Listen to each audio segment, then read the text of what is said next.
दोस्तों नमस्कार। अभी हम हैं सतलोक आश्रम सोजत में और आपको पता ही होगा कि यहाँ पर 3 दिवसीय कबीर साहिब जी का जो प्रकट दिवस है उस उपलक्ष्य में यहाँ पर भंडारा किया जा रहा है। और इसी भंडारे में आपको हम मिलाएंगे कि जो आसपास के और देश विदेश से जो लोग आए हैं इस भंडारे में शरीक होने के लिए, उनसे हम आपको मिलवाएंगे और वह क्यों यहाँ पर आते हैं और जो यहाँ पर संत रामपाल जी महाराज जी का जो भंडारा होता है उसमें वो क्यों शरीक होते हैं। तो आइए जानते हैं। नमस्कार सर।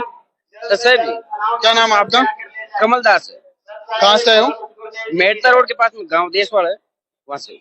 सर आपसे हमारा ये पहला क्वेश्चन है कि जैसा कि यहाँ पे भंडारा हो रहा है कबीर प्रकट दिवस का 3 दिवसीय भंडारा है। भारतवर्ष में लगभग बताया जाता है कि ये 10 आश्रमों में किया जा रहा है। तो ये सर बताइए बात कि यहाँ पर भंडारे में शरीक होने के लिए लोग क्यों आते जाते हैं?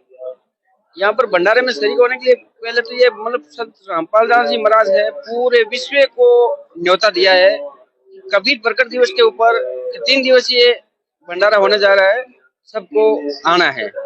तो यहाँ आने का मकसद है कि यहाँ आने के बाद में सभी लोगों को कबीर साहब के बारे में ज्ञान हो और यहाँ का जो अनुशासन है, भक्तों का व्यवहार है, और यहाँ भंडारे में साफ सफाई है।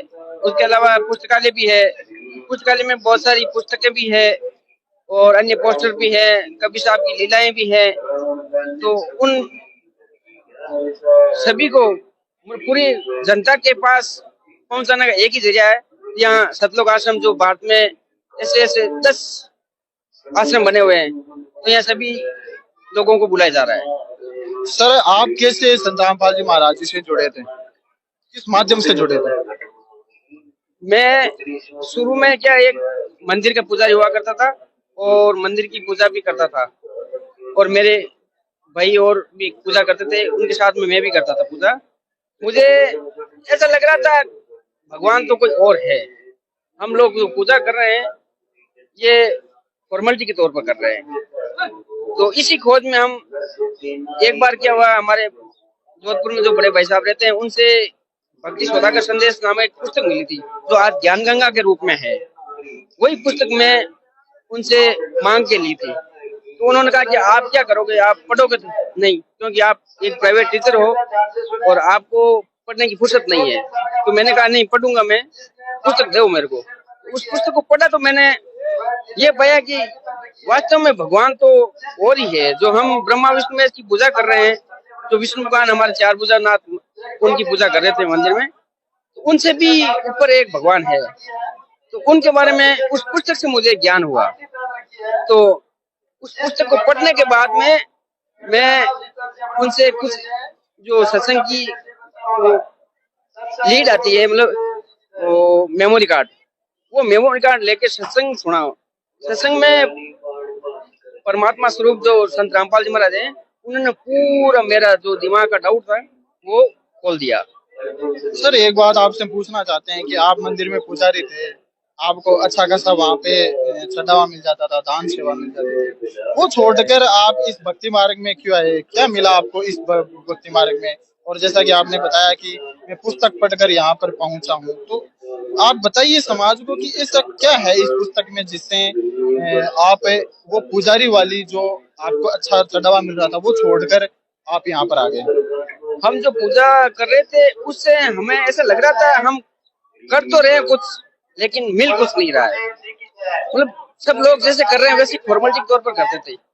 जब परमात्मा का ज्ञान हम उस पुस्तक से, जो ज्ञान गंगा है, उस पुस्तक से हमें हुआ, तो मुझे दिमाग में इतनी शांति हुई कि आज तक मैंने इतनी जो मंदिर की पूजा की उससे नहीं मिली थी मेरे को। तो उस पुस्तक पढ़ने से मैंने सोचा कि दिमाग में शांति है, तो जब हम संत रामपाल जी महाराज के पास जाकर उनसे नाम दीक्षा लेंगे तो एक पूरा ही हमारा जो दिनचर्या है या हमारी जिंदगी भी चेंज हो जाएगी, जो वास्तव में हुआ। और मेरा एकदम मानसिक रूप से एकदम मैं स्वस्थ हो गया। पहले मेरा दिमाग थोड़ा जैसे लोग कहते हैं ना सटक जाता है, वैसे दिमाग ज्यादा था मेरा, पागलपन जैसा था। इसलिए मैंने सोचा, उसके बाद में मेरे को बहुत शांति मिली।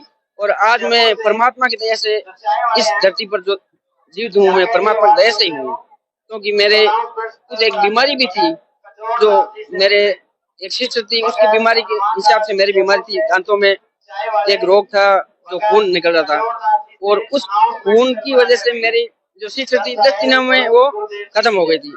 उसी प्रकार मेरे दांतों में शुरू हुआ था। तो मैंने परमात्मा का नाम लेके उनसे प्रार्थना की, हे मालिक, इस दास को आप ही बचा सकते हैं। तो परमात्मा ने कहा, जाओ बच्चे, एक ज्योति की जो ज्योति मतलब एक घर में जो दीपक जलाते ना, उस हिसाब से ज्योति का बोला था गुरुजी ने। तो ज्योति बोलने के बाद में मेरे वो खून वाली समस्या बिल्कुल ही खत्म हो गई। वो आज तक मैंने वो समस्या मेरे दांतों में नहीं हुई।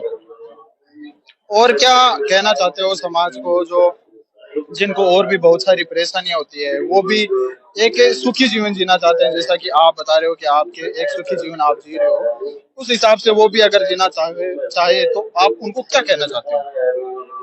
हम परमात्मा का जो संदेश है वो जन जन तक पहुंचाने के लिए मतलब लोगों को ये संदेश दे सकते हैं कि परमात्मा इस धरती पे आए हुए हैं और वास्तव में सशरीर हैं, और उनकी भक्ति करने से ही हमारे सभी हमारे जो रोग हैं, जो एक स्थूल शरीर के रूप में है या जो भी जन्म मृत्यु का रोग है, वो परमात्मा की भक्ति से ही मिट सकते हैं।